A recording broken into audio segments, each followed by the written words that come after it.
ಬ್ರಹ್ಮರುದ್ರಾದಿವಂದ್ಯಂ ತ್ವಾಂ ಭಜೆ ವೆಂಕಟನಾಯಕಂ. ನಿವಾರಯಸ್ವಾನಿಷ್ಟಾನಿ ಸಾಧಯೇಷ್ಟಾನಿ ಮಾಧವ. ಅಶೇಷವಾಗ್ಚಾಡ್ಯಮಲಾಪಹಂತ್ರೀ ನವಂ ನಮಂ ಸ್ಪಷ್ಟಸುವಾಕ್ಪ್ರದಾಯಿನಿ. ಮಮೇಹ ಜಿಹ್ವಾಕ್ರಸುರಂಗನರ್ತಕೀ ಭವಪ್ರಸನ್ನಾ ವದನೆ ಚ ಮೇ ಶ್ರೀಃ.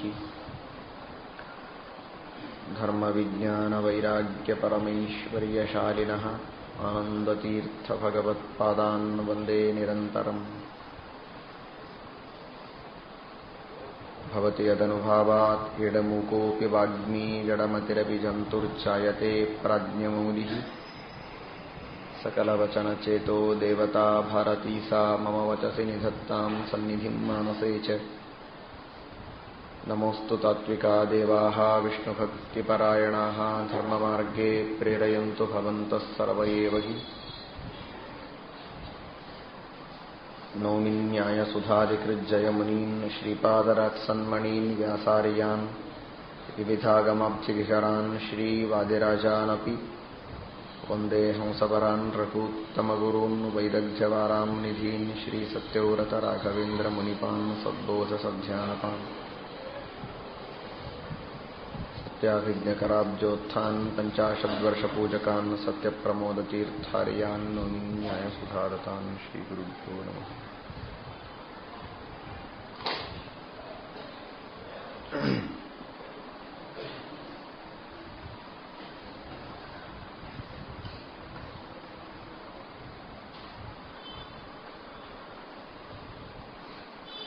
ವೆಂಕಟಾಚಲಕ್ಕೆ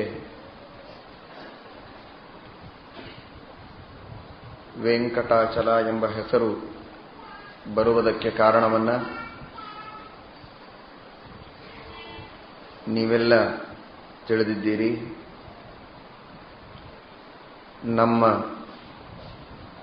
ಪಾಪಗಳನ್ನೆಲ್ಲ ಕಳೆದು ಶುದ್ಧರನ್ನಾಗಿ ಮಾಡಿ ಸನ್ಮಾರ್ಗದತ್ತ ಕರೆದುಕೊಂಡು ಹೋಗುವಂತಹ ಪರ್ವತವಾದದ್ದರಿಂದ ವೇಂ ಅಂದರೆ ಪಾಪ, ಅದನ್ನ ಕಟ ದಹನ ಮಾಡುತ್ತದೆ ಅನ್ನೋದಕ್ಕಾಗಿ ವೆಂಕಟಾಚಲ ಅಂತ ನೀವು ಕೇಳಿದ್ದೀರಿ. ಭವಿಷ್ಯೋತ್ತರ ಪುರಾಣದ ವ್ಯಾಖ್ಯಾನ ಈ ರೀತಿಯಲ್ಲಿ ಇದ್ದರೆ, ಬೇರೆ ಬೇರೆ ಪುರಾಣಗಳಲ್ಲಿ ವರಾಹ ಪುರಾಣ, ವಾಮನ ಪುರಾಣ ಇತ್ಯಾದಿಗಳಲ್ಲಿ ವೆಂಕಟಾಚಲ ಅನ್ನೋದಕ್ಕೆ ಇನ್ನೂ ಒಂದು ವ್ಯಾಖ್ಯಾನವನ್ನು ವೇದವ್ಯಾಸ ದೇವರೇ ತೋರಿಸ್ತಾರೆ. ವೇಂಕಾರ ಅಮೃತ ಬೀಜಂ ಸ್ಯಾತ್ ಕಟಮೈಶ್ವರ್ಯಮುಚ್ಯತೆ ಅಮೃತೈಶ್ವರ್ಯ ಸಂಘತ್ವಾತ್ ವೆಂಕಟಾದ್ರಿಂ ವಿದುರ್ಬುಧಾಃ. ಬಹಳ ಸುಂದರವಾದ ಮತ್ತೊಂದು ಅರ್ಥವನ್ನು ನಮಗೆ ತಿಳಿಸ್ತಾರೆ. ವೇಂ ಅನ್ನೋ ಶಬ್ದಕ್ಕೆ ಅಮೃತ ಅಂತ ಅರ್ಥ, ಮೋಕ್ಷ. ಅಮೃತ ಬೀಜ, ಅದು ಅಮೃತತ್ವವನ್ನು ತಿಳಿಸಿಕೊಡುವಂತಹ ಬೀಜಾಕ್ಷರ ಅದು ವೇಂ ಎಂಬಂತಹ ಬೀಜಾಕ್ಷರ. ಕಟ ಅನ್ನೋ ಶಬ್ದಕ್ಕೆ ಐಶ್ವರ್ಯ ಅಂತ ಅರ್ಥವಂತೆ. ವೇಂ ಅನ್ನೋ ಶಬ್ದಕ್ಕೆ ಅಮೃತ, ಮೋಕ್ಷ. ಕಟ ಅಂದರೆ ಐಶ್ವರ್ಯ. ಈ ಎರಡೂ ವಿಧವಾದ ಮೋಕ್ಷ ಮತ್ತು ಅಮೃತ ಇವೆರಡನ್ನೂ ಕೊಡುವಂತಹದ್ದು. ಆದ್ದರಿಂದ ಅದನ್ನ ವೆಂಕಟ ಎಂಬುದಾಗಿ ಕರೀತಾರಂತೆ. ಬಹಳ ಸ್ವಾರಸ್ಯವಾಗಿದೆ. ವೆಂಕಟ ಅನ್ನೋ ಶಬ್ದಕ್ಕೆ ಪಾಪ ಪರಿಹಾರವನ್ನ ಮಾಡೋದು ಅನ್ನೋ ಅರ್ಥ, ಮೋಕ್ಷ ಮತ್ತು ಐಶ್ವರ್ಯವನ್ನ ಕೊಡುತ್ತದೆ ಅನ್ನುವ ಅರ್ಥ. ಇವೆರಡಕ್ಕೂ ಸಾಂಗತ್ಯ ಇದೆ. ಯಾಕೆ ಅಂದರೆ, ಎಲ್ಲಿಯವರೆಗೆ ನಮಗೆ ಪಾಪಗಳು ಇರುತ್ತದೆ ಅಲ್ಲಿಯವರೆಗೆ ಜ್ಞಾನ ಹುಟ್ಟೋದಿಲ್ಲ. ಜ್ಞಾನ ಹುಟ್ಟದೇ ಇದ್ರೆ ಮೋಕ್ಷ ಸಿಗೋದಿಲ್ಲ. ಟೀಕಾಕೃತ್ಪಾದರು ಹೇಳ್ತಾರೆ, ನಮಗೆ ಶಾಸ್ತ್ರಗಳ ಪಾಠ ಪ್ರವಚನ ವಿಶೇಷವಾಗಿ ಮಾಡೋದಕ್ಕೆ ಅನುಕೂಲವಾಗುವುದಿಲ್ಲ. ಪಾಠ ಪ್ರವಚನದಲ್ಲಿ ಭಾಗವಹಿಸಿದರೂ ಜ್ಞಾನ ಬರೋದಿಲ್ಲ, ಅರ್ಥವಾಗೋದಿಲ್ಲ, ಅರ್ಥವಾದದ್ದು ಉಳಿಯೋದಿಲ್ಲ. ಹೀಗೆಲ್ಲ ಆಗತ್ತೆ. ಭಕ್ತಿ ಬರೋದಿಲ್ಲ, ಅನುಸಂಧಾನ ಬರೋದಿಲ್ಲ.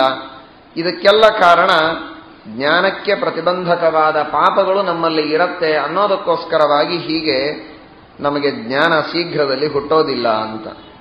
ಹಾಗಾದರೆ ನಮಗೆ ಜ್ಞಾನ ಹುಟ್ಟದೆ ಮೋಕ್ಷ ಇಲ್ಲ. ಜ್ಞಾನ ಹುಟ್ಟಬೇಕಾದರೆ ಪಾಪ ಹೋಗಬೇಕು. ವೆಂಕಟ ಮೊದಲಿಗೆ ಪಾಪವನ್ನು ನಾಶ ಮಾಡಿ, ಪಾಪ ಹೋದ ಮೇಲೆ ಜ್ಞಾನಕ್ಕೆ ಪ್ರತಿಬಂಧಕವಾದ ಪಾಪಗಳು ಸರದ ಮೇಲೆ ಜ್ಞಾನ ಬರ್ತದೆ.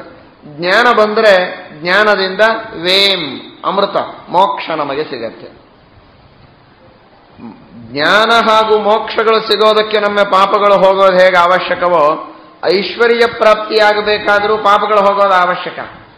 ಲೌಕಿಕವಾದ ಐಶ್ವರ್ಯ ಇವನಿಗೆ ಬರಬೇಕು ಅಂದರೆ ಆ ಐಶ್ವರ್ಯ ಬರೋದಕ್ಕೆ ಏನು ಪ್ರತಿಬಂಧಕ ಪಾಪಗಳಿವೆ, ದಾರಿದ್ರ್ಯಕ್ಕೆ ಕಾರಣವಾದ ಪಾಪಗಳೇನಿವೆ ಅವುಗಳ ಹೋಗದ ಹೊರತು ಇವನಿಗೆ ಐಶ್ವರ್ಯ ಬರೋದಿಲ್ಲ.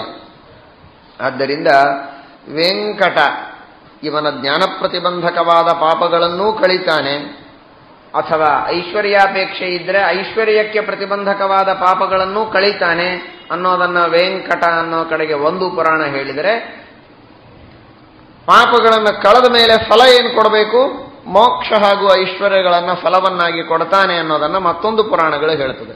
ಒಂದೊಂದು ಪುರಾಣಗಳು ಒಂದೊಂದು ಬಗೆಯಾಗಿ ಅರ್ಥಗಳನ್ನು ಹೇಳಿದರೂ ಕೂಡ ಆ ಎರಡೂ ತರಹದ ಅರ್ಥಗಳಲ್ಲಿ ಒಂದು ತರಹದ ಸಾಂಗತ್ಯವನ್ನ ನಾವು ಕಾಣ್ತಾ ಇದ್ದೇವೆ. ಆದ್ದರಿಂದ ವೇಂ ಅಂದರೆ ಅಮೃತ ಮೋಕ್ಷ, ಕಟ ಅಂದ್ರೆ ಐಶ್ವರ್ಯ, ಇವೆರಡನ್ನೂ ಕೊಡ್ತದೆ. ಆದ್ದರಿಂದ ವೆಂಕಟ ಎಂಬಂತಹ ಹೆಸರು ಬಂದಿದೆ ಅಂತ ಈ ಪರ್ವತದ ಬಗ್ಗೆ ತಿಳಿಸ್ತಾರೆ.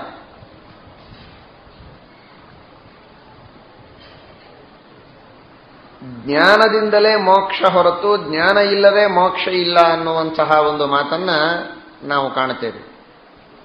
ನಮ್ಮ ಶಾಸ್ತ್ರದ ನಿರ್ಣಯ ನಾಣ್ಯ ಪಂಥಾಹ ಅಯನಾಯ ವಿದ್ಯತೆ. ಮೋಕ್ಷಕ್ಕೆ ಜ್ಞಾನ ಒಂದೇ ದಾರಿ. ಜ್ಞಾನ ಇಲ್ಲದೆ ಕೇವಲ ಕರ್ಮಗಳಿಂದ ನಾನು ಮೋಕ್ಷವನ್ನು ಹೊಂದುತ್ತೇನೆ ಅಂತ ಅನ್ನೋದು ಸಾಧ್ಯವಿಲ್ಲ ಅಂತ ಪುರುಷ ಸೂಕ್ತದಲ್ಲಿ ನಿರ್ಣಯವನ್ನು ಹೇಳಿದ್ದಾರೆ.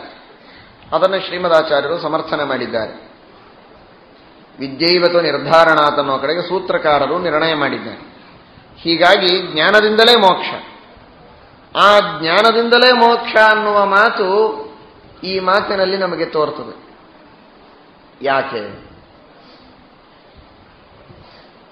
ಅನೇಕ ಜನ ಜಪವನ್ನು ಮಾಡ್ತಾ ಇರುವಾಗ ಪಾಪಪುರುಷ ವಿಸರ್ಜನಾದಿಗಳನ್ನೆಲ್ಲ ಮಾಡ್ತಾ ಇರುವಂತಹದ್ದು ನಿಮಗೆ ಗೊತ್ತು. ವಂ ಅನ್ನೋದು ಕೂಡ ಅಮೃತ ಬೀಜ ಅಂತ ಹೇಳಿದ್ದಾರೆ. ವೇಂ ಅನ್ನೋದು ಅಮೃತ ಬೀಜ ಅಂತ ಇಲ್ಲಿ ಹೇಳ್ತಾ ಇದ್ದಾರೆ.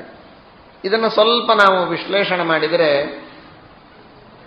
ವಾ ಅನ್ನುವ ಧಾತು ಇದು ಜ್ಞಾನ ಅನ್ನೋ ಅರ್ಥವನ್ನು ಹೇಳಿಕೊಡ್ತದೆ.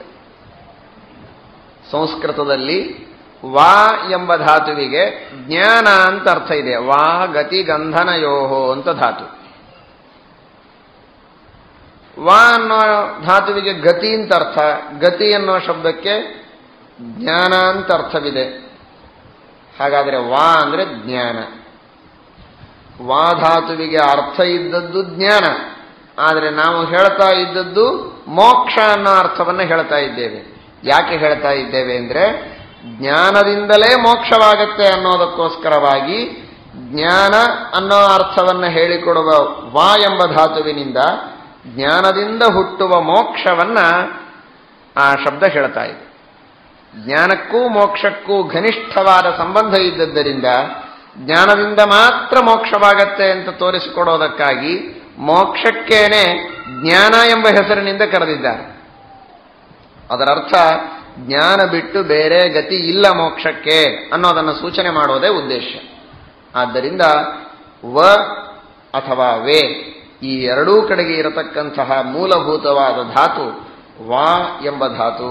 ಆ ಧಾತುವಿಗೆ ಜ್ಞಾನ ಅಂತ ಅರ್ಥವಿದ್ದುದರಿಂದ ಜ್ಞಾನದಿಂದ ಹುಟ್ಟುವ ಮೋಕ್ಷವನ್ನು ಕೂಡ ವೇಂ ಎಂಬುದಾಗಿ ಕರೆದಿದ್ದಾರೆ. ಅಂತಹ ಜ್ಞಾನಕ್ಕೆ ಸಾಧನವಾದದ್ದರಿಂದಲೂ ಮೋಕ್ಷ ಸಾಧನವಾದದ್ದರಿಂದಲೂ ಐಶ್ವರ್ಯ ಸಾಧನವಾದದ್ದರಿಂದಲೂ ಕೂಡ ಇದನ್ನ ವೆಂಕಟ ಎಂಬುದಾಗಿ ಕರೆದಿದ್ದಾರೆ ಅಂತ ಹೇಳ್ತಾ, ವರಾಹ ಪುರಾಣದಲ್ಲಿ ಅನೇಕ ಹೆಸರುಗಳನ್ನು ಹೇಳ್ತಾರೆ.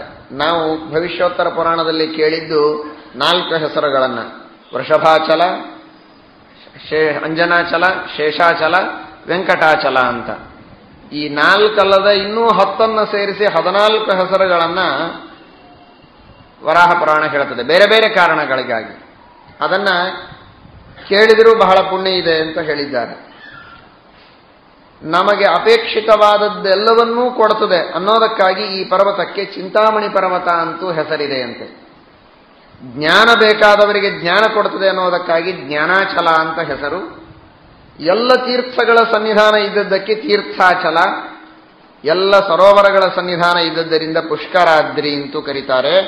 ಸ್ವತಃ ಯಮಧರ್ಮರಾಜ ತಪಸ್ಸು ಮಾಡಿ ಪರಮಾತ್ಮನ ಅನುಗ್ರಹವನ್ನ ಪಡೆದುಕೊಂಡಿದ್ದಾನೆ ಈ ಪರ್ವತದಲ್ಲಿ. ವೃಷ ಅಂದರೆ ಯಮಧರ್ಮರಾಜ, ಆದ್ದರಿಂದ ವೃಷಾಚಲ, ವೃಷಭಾಚಲ ಬೇರೆ. ವೃಷಭಾಸುರ ಇಲ್ಲಿ ತಪಸ್ಸು ಮಾಡಿದ್ದರಿಂದ ವೃಷಭಾಚಲ, ವೃಷ ಅಂದರೆ ಯಮಧರ್ಮರಾಜ ತಪಸ್ಸು ಮಾಡಿದ್ದರಿಂದ ವೃಷಾಚಲ ಅಂತ ಕರೀತಾರೆ.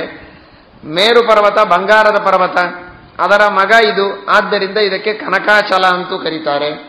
ನಾರಾಯಣ ಎಂಬ ಒಬ್ಬ ಪಂಡಿತ ಜ್ಞಾನಿ ಇಲ್ಲಿ ತಪಸ್ಸು ಮಾಡಿದ್ದರಿಂದ ನಾರಾಯಣಾದ್ರಿ. ವೈಕುಂಠದಿಂದ ಬಂತು ಅನ್ನುವ ಒಂದು ಇತಿಹಾಸವೂ ಇದೆ. ಗರುಡ ದೇವರೇ ವೈಕುಂಠದಿಂದ ಇದನ್ನು ತಂದಿಟ್ರು ಅಂತನ್ನುವಂಥದ್ದು ಕಥೆ ಉಂಟು. ಅನ್ನೋದಕ್ಕಾಗಿ ವೈಕುಂಠಾಚಲ. ನರಸಿಂಹದೇವರ ಅವತಾರವಾದದ್ದರಿಂದ ಸಿಂಹಾಚಲ. ಅಂಜನಾದೇವಿ ತಪಸ್ಸು ಮಾಡಿದ್ದರಿಂದ ಅಂಜನಾಚಲ. ವರಾಹದೇವರ ಸನ್ನಿಧಾನ ಇದ್ದದ್ದರಿಂದ ವರಾಹಾಚಲ. ನೀಲ ಎಂಬ ಕಪಿ, ರಾಮಾಯಣದಲ್ಲಿ ಬರುವ ಕಪಿ ಇಲ್ಲಿ ತಪಸ್ಸು ಮಾಡಿದ್ದರಿಂದ ನೀಲಗಿರಿ. ಅದರಂತೆ ವೆಂಕಟಾದ್ರಿ. ಯಾವಾಗಲೂ ಪರಮಾತ್ಮನ ಜೊತೆಗೆ ಅನೇಕ ಜನ ಭಗವದ್ಭಕ್ತರು ಆನಂದವನ್ನು ಅನುಭವಿಸ್ತಾರೆ, ಕ್ರೀಡೆಯನ್ನು ಮಾಡ್ತಾರೆ ಎನ್ನುವುದಕ್ಕೆ ಆನಂದಗಿರಿ. ಲಕ್ಷ್ಮೀ ಸನ್ನಿಧಾನ ಇದ್ದದ್ದರಿಂದ ಶ್ರೀಶೈಲ, ಶ್ರೀನಿವಾಸನ ಸನ್ನಿಧಾನ ಇದ್ದದ್ದರಿಂದ ಶ್ರೀನಿವಾಸಗಿರಿ. ಹೀಗೆ ಅನೇಕ ಹೆಸರುಗಳಿಂದ ಇದನ್ನು ಕರೀತಾರೆ ಎಂಬುದಾಗಿ ವರ್ಣನೆಯನ್ನ ಮಾಡ್ತಾರೆ. ಈ ವೆಂಕಟಾಚಲದಲ್ಲಿ ಇರುವ ಸ್ವಾಮಿ ಪುಷ್ಕರಣಿ ಎಂಬ ಸರೋವರದ ಮಹಿಮೆಯನ್ನು ನೀವು ಸಾಕಷ್ಟು ಕೇಳಿದ್ದೀರಿ. ಆ ಸ್ವಾಮಿ ಪುಷ್ಕರಣಿ ಎಂಬ ಹೆಸರು ಬರೋದಕ್ಕೆ ಕಾರಣ ಏನು ಅಂತ ಹೇಳ್ತಾರೆ. ಸ್ವಾಮಿ ಪುಷ್ಕರಣಿ ಇದು ನಾಳೆ ಪೂಜೆಯಾಗ್ತಾ ಇರುವ ಸರಸ್ವತಿಯ ವಿಶೇಷ ಸನ್ನಿಧಾನ ಇದ್ದದ್ದು. ಎಲ್ಲ ತೀರ್ಥಗಳ ಸನ್ನಿಧಾನ ಇದೆ, ಇದನ್ನು ನೀವು ತಿಳಿದಿದ್ದೀರಿ. ಆದರೆ ಸ್ವಾಮಿ ಪುಷ್ಕರಣಿ ಎಂಬ ಹೆಸರು ಯಾಕೆ ಬಂತು? ಎರಡು ಕಾರಣಗಳು. ಒಂದು, ಎಲ್ಲ ಪುಷ್ಕರಣಿಗಳಲ್ಲಿ ಬಹಳ ಶ್ರೇಷ್ಠವಾದ ಪುಷ್ಕರಣಿ ಸ್ವಾಮಿನಿ, ನಾಯಕಿಯಾದ ಸ್ವಾಮಿನಿ ಆದ ಪುಷ್ಕರಣಿಯಾದದ್ದರಿಂದ ಸ್ವಾಮಿ ಪುಷ್ಕರಣಿ ಅನ್ನೋದು ಒಂದು ಅರ್ಥವಾದರೆ, ಇನ್ನೊಂದು ಸ್ವಾಮಿತ್ವವನ್ನ ಕೊಡುವ ಪುಷ್ಕರಣಿ, ಆದ್ದರಿಂದ ಸ್ವಾಮಿ ಪುಷ್ಕರಣಿ. ಯಾರು ತಮ್ಮ ಸ್ವಾಮಿತ್ವವನ್ನ ಕಳೆದುಕೊಂಡಿದ್ದಾರೆ, ರಾಜ್ಯದಿಂದ ಭ್ರಷ್ಟರಾಗಿದ್ದಾರೆ, ಅಧಿಕಾರದಿಂದ ಉರುಳಿದ್ದಾರೆ, ಅಂಥವರಿಗೆ ಸ್ವಾಮಿತ್ವವನ್ನ ಕೊಡುವಂತಹ ಪುಷ್ಕರಣಿಯಾದದ್ದರಿಂದ ಸ್ವಾಮಿ ಪುಷ್ಕರಣಿ ಎಂಬಂತಹ ಹೆಸರು ಇದೆ ಎಂಬುದಾಗಿ ಹೇಳ್ತಾರೆ. ಅದಕ್ಕೊಂದು ಕಥೆಯನ್ನು ಹೇಳ್ತಾರೆ. ಶಂಖ ಅಥವಾ ಶಂಖಣ ಎರಡೂ ಹೆಸರಿದೆ. ಒಬ್ಬ ರಾಜ, ಆ ಶಂಖ ಎಂಬಂತಹ ರಾಜನಿಗೆ ಎಷ್ಟೋ ಬೇಕಾದಷ್ಟು ವಿಸ್ತೃತವಾದ ರಾಜ್ಯ, ಬೇಕಾದಷ್ಟು ಅಧಿಕಾರ ಎಲ್ಲ ಇರುತ್ತದೆ. ಆದರೆ ಶತ್ರುಗಳು ಆ ಎಲ್ಲ ವಿಧವಾದಂತಹ ರಾಜ್ಯವನ್ನು ಅಪಹಾರ ಮಾಡಿಕೊಂಡು ಇವನನ್ನು ಸೋಲಿಸಿ ಅಧಿಕಾರದಿಂದ ಭ್ರಷ್ಟನನ್ನಾಗಿ ಮಾಡಿದಾಗ ಆ ಶಂಖ ಎಂಬಂತಹ ರಾಜ ಜ್ಞಾನಿಗಳ ಗುರುಗಳ ಆದೇಶವನ್ನ ತೆಗೆದುಕೊಂಡು ಇಲ್ಲಿ ಬರ್ತಾನೆ. ವೆಂಕಟಾಚಲದಲ್ಲಿ ಬಂದು ವೆಂಕಟಾಚಲದಲ್ಲಿ ವಿಶೇಷವಾಗಿ ಭಗವಂತನ ಸೇವೆಯನ್ನ ಮಾಡಿ ಈ ಪುಷ್ಕರಣಿಯಲ್ಲಿ ಸ್ನಾನವನ್ನ ಮಾಡ್ತಾನೆ. ಈ ಪುಷ್ಕರಣಿಯಲ್ಲಿ ಸ್ನಾನ ಮಾಡಿದಾಗ, ಭಗವಂತನ ಸ್ತೋತ್ರ ಮಾಡಿದಾಗ ಪರಮಾತ್ಮನ ದರ್ಶನವಾಗ್ತದೆ. ಪುಷ್ಕರಣಿಯ ಮಧ್ಯದಲ್ಲೇ ಶ್ರೀನಿವಾಸ ದರ್ಶನ ಕೊಡ್ತಾನೆ. ಪರಮಾತ್ಮನ ಸ್ತೋತ್ರ ಮಾಡಿದಾಗ ದೇವರು ಅನುಗ್ರಹ ಮಾಡಿದರೆ ಯಾವ ಶತ್ರುಗಳು ಇವನಿಂದ ರಾಜ್ಯವನ್ನ ಕಸಿದುಕೊಂಡು ಹೋಗಿರ್ತಾರೆ ಅವರಲ್ಲಿ ಪರಸ್ಪರ ಕಲಹ ಪ್ರಾರಂಭವಾಗ್ತದೆ. ನಾನು ಗೆದ್ದು ತಂದದ್ದು ನನಗೆ ಬೇಕು ನನಗೆ ಬೇಕು ಅಂತ ತಮ್ಮ ತಮ್ಮಲ್ಲಿ ಹೊಡೆದಾಡಿ ಕೊನೆಗೆ ನಮಗೆ ಯಾರಿಗೂ ಇದು ದಕ್ಕೋದಿಲ್ಲ, ನೀನೇ ತೆಗೆದುಕೋ ಅಂತ ಇವನು ಕುಳಿತಲ್ಲೇನೆ ತಂದು ಒಪ್ಪಿಸಿ ಹೋಗ್ತಾರೆ ರಾಜ್ಯವನ್ನು. ಯಾವ ಶಂಖ ಎಂಬ ರಾಜ ಮಹಾಪ್ರಯತ್ನ ಮಾಡಿದರೂ ಆ ಶತ್ರುಗಳನ್ನು ಸೋಲಿಸಲಿಕ್ಕಾಗಿರಲಿಲ್ಲ. ಅಂತಹ ಶತ್ರುಗಳು ಭಗವಂತನ ಪ್ರೇರಣೆಯಂತೆ ಧಿಯೋಯೋನ ಪ್ರಚೋದಯ ಅವರ ಬುದ್ಧಿಯಲ್ಲಿ ಪ್ರೇರಣೆ ಮಾಡಿಬಿಟ್ಟ. ಒಬ್ಬೊಬ್ಬರು ಹೊಡೆದಾಡಿ ಯಾರಿಗೂ ರಾಜ್ಯ ಸಿಗದೆ ಕೊನೆಗೆ ಈ ರಾಜ್ಯ ನಿನ್ನದ ನಿನಗೇ ಇರಲಿ ಅಂತ ವೆಂಕಟಾಚಲದಲ್ಲಿ ಕುಳಿತಂತಹ ಶಂಖನಿಗೆ ತಂದು ಅದನ್ನು ಸಮರ್ಪಣೆ ಮಾಡ್ತಾರೆ. ಸ್ವಾಮಿತ್ವವನ್ನು ಕಳೆದುಕೊಂಡ ಶಂಖನಿಗೆ ಸ್ವಾಮಿತ್ವವನ್ನ ತಂದುಕೊಟ್ಟಂತಹ ಪುಷ್ಕರಣಿ ಇದು. ಆದ್ದರಿಂದ ಇದಕ್ಕೆ ಸ್ವಾಮಿ ಪುಷ್ಕರಣಿ. ಅಧಿಕಾರ ಭ್ರಷ್ಟರಾದವರಿಗೆ ತಮ್ಮ ಅಧಿಕಾರ ಪುನಃ ಸ್ಥಿರವಾಗಿ ಉಳಿಯಬೇಕು ಅನ್ನುವ ಅಪೇಕ್ಷೆ ಇದ್ದರೆ ಈ ಸ್ವಾಮಿ ಪುಷ್ಕರಣಿಯಲ್ಲಿ ಸ್ನಾನವನ್ನು ಮಾಡಬೇಕು. ಆ ವಿಧವಾದ ಕ್ಷುದ್ರವಾದ ಕಾಮ ನಿಜವಾಗಿ ಸಲ್ಲದು. ನಮಗೆ ನಿಜವಾದ ಸ್ವಾಮಿತ್ವ ಯಾವುದರ ಮೇಲೆ ಬೇಕಾಗಿದೆ, ಯಾವ ತರಹದ ಶತ್ರುಗಳ ಮೇಲೆ ನಮಗೆ ಜಯ ಸಾಧಿಸಬೇಕಾಗಿದೆ ಅಂದರೆ ನಮ್ಮ ಮನಸ್ಸಿನ ಮೇಲೆ ನಮಗೆ ಸ್ವಾಮಿತ್ವ ಬೇಕಾಗಿದೆ. ನಮ್ಮ ಕಾಮಕ್ರೋಧಾದಿ ಶತ್ರುಗಳ ಮೇಲೇನೆ ನಾವು ಜಯವನ್ನು ಸಂಪಾದನೆ ಮಾಡಬೇಕಾಗಿದೆ ಅನ್ನೋದಕ್ಕೋಸ್ಕರವಾಗಿ ಆ ಸ್ವಾಮಿ ಪುಷ್ಕರಣಿಯಲ್ಲಿ ಸ್ನಾನ ಮಾಡಿ ನಮ್ಮ ಮನಸ್ಸಿನ ಮೇಲೆ, ಇಂದ್ರಿಯಗಳ ಮೇಲೆ ಸ್ವಾಮಿತ್ವವನ್ನು ಗಳಿಸುವುದಕ್ಕೆ ನಾವು ಪ್ರಯತ್ನವನ್ನು ಮಾಡಬೇಕು ಎಂಬ ಸಂದೇಶವನ್ನು ನಮಗೆ ಇಲ್ಲಿ ನೀಡುತ್ತಾ ಇದ್ದಾರೆ. ಇಂತಹ ಶ್ರೇಷ್ಠವಾದ ಆ ವೆಂಕಟಾಚಲದಲ್ಲಿ ಭಗವಂತ ಅವ್ಯಕ್ತನಾಗಿ ಎಷ್ಟೋ ದಿವಸ ಸನ್ನಿಹಿತನಾಗಿದ್ದನಂತೆ. ಯಾರಿಗೂ ವ್ಯಕ್ತನಾಗದೇ ಇದ್ದಂತೆ ಅವ್ಯಕ್ತನಾಗಿ ಅಲ್ಲಿದ್ದ. ಜ್ಞಾನಿಗಳಿಗೆ ತೋರ್ತಾ ಇದ್ದ. ಜ್ಞಾನಿಗಳು ಹೋಗಿ ಆ ತೀರ್ಥದಲ್ಲಿಯೇ, ಪರ್ವತದಲ್ಲಿಯೇ ಭಗವಂತನ ಚಿಂತನವನ್ನು ಮಾಡ್ತಾ ಇದ್ರು. ಆ ರೀತಿಯಾಗಿ ಪರಮಾತ್ಮನ ಚಿಂತನವನ್ನು ಮಾಡಿ ಪರಮಾತ್ಮನ ವಿಶೇಷವಾಗಿರತಕ್ಕಂತಹ ಅನುಗ್ರಹವನ್ನು ಹೊಂದತಕ್ಕಂತಹ ಮಹಾನುಭಾವರು ಕೆಲವರು ಮೊನ್ನೆ ದಿವಸ ಹೇಳಿದ ಹಾಗೆ ಪರ್ವತದ ಮೇಲೇನೆ ಹತ್ತುತ್ತಾ ಇರಲಿಲ್ಲಂತೆ.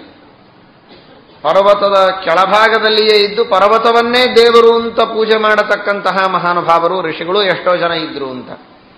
ವ್ಯಾಸರಾಜರ ಅಥವಾ ಇನ್ನು ಅನೇಕ ಜ್ಞಾನಿಗಳ ಕಥೆಯನ್ನು ನಾನು ಹೇಳಿದೆ.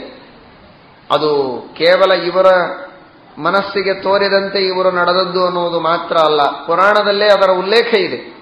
ಎಷ್ಟೋ ಜ್ಞಾನಿಗಳು, ಋಷಿಗಳು, ಮುನಿಗಳು ಈ ಪರ್ವತವನ್ನೇ ಸಾಕ್ಷಾತ್ ವಿಷ್ಣುವಿನ ಪ್ರತೀಕ ಅಂತ ಭಾವನೆಯನ್ನು ಇಟ್ಟುಕೊಂಡಂತಹ ಮಹಾನುಭಾವರು ಅದರ ಮೇಲೆ ಹತ್ತೋದನ್ನೇ ಬಿಟ್ಟು ಕೆಳಗೆ ಇದ್ದು ಭಗವಂತನ ಉಪಾಸನೆಯನ್ನು ಮಾಡ್ತಾರೆ ಅಂತ ಹೇಳ್ತಾರೆ. ಆ ರೀತಿಯಾಗಿ ಬೇಕಾದಷ್ಟು ಜನ ಉಪಾಸನೆಯನ್ನ ಮಾಡ್ತಾ ಇದ್ರೂ ಕೂಡ ಮುಂದೆ ಬರುವ ಜನರಿಗೆ ತೀರ್ಥವನ್ನ, ಪರ್ವತವನ್ನ ನೋಡಿ ನಿನ್ನನ್ನು ಚಿಂತನೆ ಮಾಡುವಂತಹ ಯೋಗ್ಯತೆ ಇರೋದಿಲ್ಲ ಅನ್ನೋದಕ್ಕಾಗಿ ಎಲ್ಲರಿಗೆ ತೋರುವಂತೆ ನಿನ್ನ ರೂಪವನ್ನ ಇಡು ಅಂತ. ಅದಕ್ಕೆ ಬ್ರಹ್ಮದೇವರು ಬಹಳ ಸುಂದರವಾದ ರೀತಿಯಲ್ಲಿ ಪ್ರಾರ್ಥನೆಯನ್ನು ಮಾಡ್ತಾರೆ. ನೀನು ಹೀಗೆ ಅವ್ಯಕ್ತನಾಗಿ ಉಳಿದು ಬಿಟ್ರೆ ಪಾಪಿಗಳ ಸಂಖ್ಯೆ ಬಹಳ ಆಗತ್ತೆ.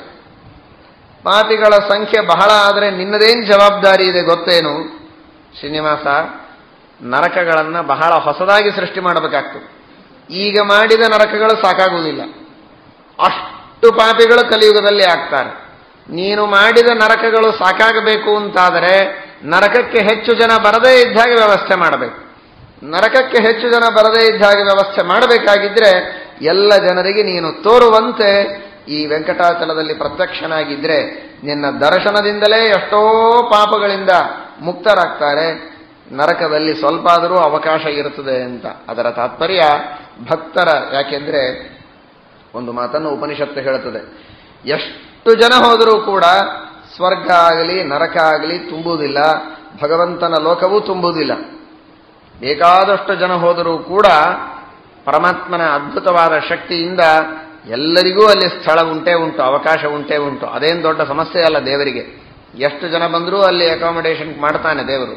ಆದರೆ ಬ್ರಹ್ಮದೇವರ ಮಾತಿನ ತಾತ್ಪರ್ಯ ಪಾಪಿಗಳ ಸಂಖ್ಯೆ ಹೆಚ್ಚಾಗಬಾರದು, ಸಜ್ಜನರಾದರೂ ತಮ್ಮ ಪಾಪವನ್ನು ಕಳೆದುಕೊಂಡು ಉದ್ಧಾರ ಮಾಡಿಕೊಳ್ಳಲಿ ಅನ್ನೋ ದೃಷ್ಟಿಯಿಂದ ಈ ರೀತಿಯಾಗಿ ಬ್ರಹ್ಮದೇವರು ಹೇಳ್ತಾರೆ.